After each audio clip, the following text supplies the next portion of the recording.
Magandang araw po sa inyo lahat guys. Muli tayong nakabisita po dito sa ating kaibigan.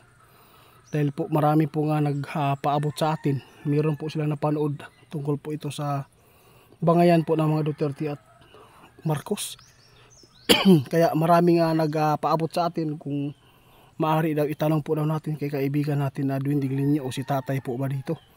Kung sino man po yung makakausap natin dito. Tungkol po sa na pabalita ngayon sa social media na makipag-balikan po, no? Makipagkaibigan, no? Gusto po daw makipagkaibigan na si BBM kasi ayaw po talaga niya ng gulo. Kaya itatanong po natin sa ating mga kaibigan kung seryoso po ba ang kanyang pakay sa mga Duterte. Kaya narito tayo para tugunan po natin ang inyong mga katanungan. Kaibigan Linyo, kaibigan? Uy, salamat. Nandito sa kaibigan. Kumusta kayo dito? Ngayon lang ako nakabalik. Pasensya ka na ha? Oo. Naamang kuya gusto nga ipaabot sa inyo ba? Itanong kung mayroon po ba kayong kaalaman kung ano po ba ang katotohanan nito. Seryoso po ba talaga na magipag-ayos si BBM? O mayroon lang po silang hinabol na gusto nilang makuha ang loob ng mga Duterte? O yun po ang gusto kong malaman po kayong kaibigan. Kaya naparito ako dahil sa dami po ng mga request, kasi nag-alala po yung mga supporters ng mga Duterte, baka po maisa na naman po si Sara Duterte dito. O lalo na't nakita po ni Bato de la Rosa, no, na mayroon pong pagdikit na naman po ni Chis Escudero sa kanya. Parang iba talaga ang mga ugali po nila na pinapakita sa social media ngayon.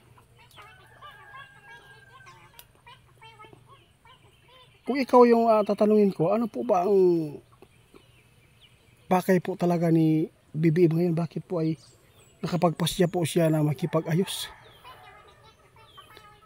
Oo, seryoso po ba? Walang problema ito sa mga Duterte. Hindi ito linlang.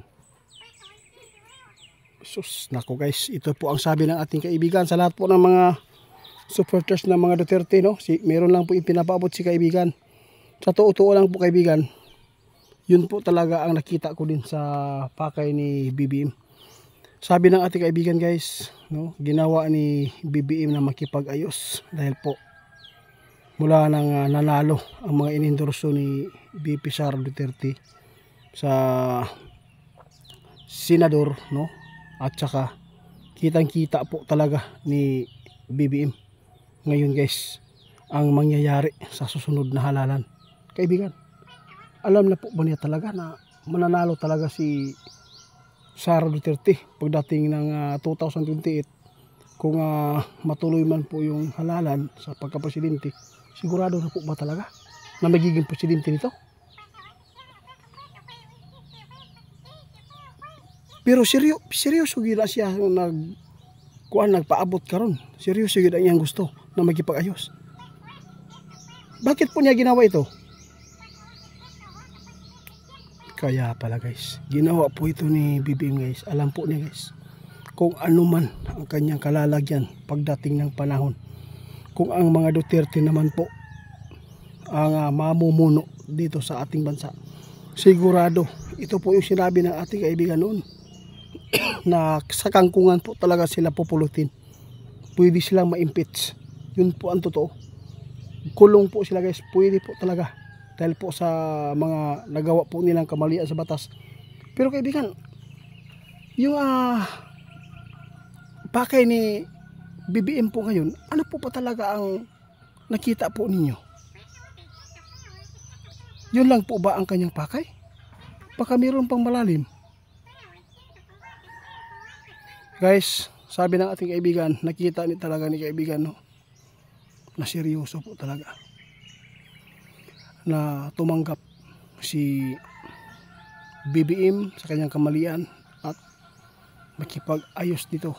Ngunit Ang masaklap lang po dito guys, nakita ng ating kaibigan, meron pong makakagiba pa rin nito. Kaibigan, bakit po nasabi po ninyo yan?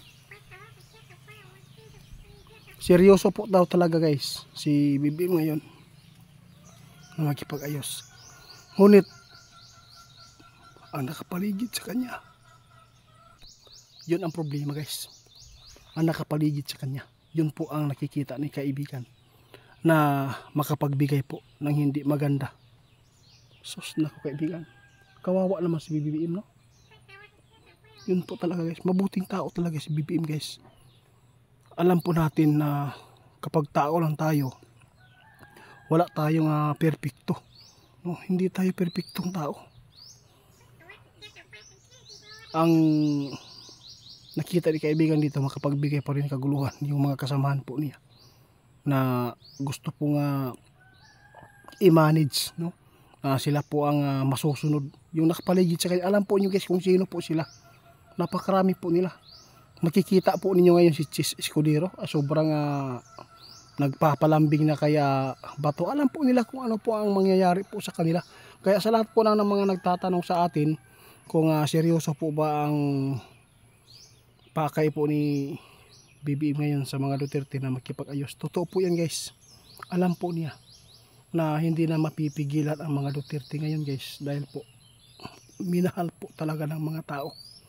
Alam po niya kung ano po ang kahinatnan po niya sa susunod, na kapag ito ay matuloy po ang halalan, sigurado, no?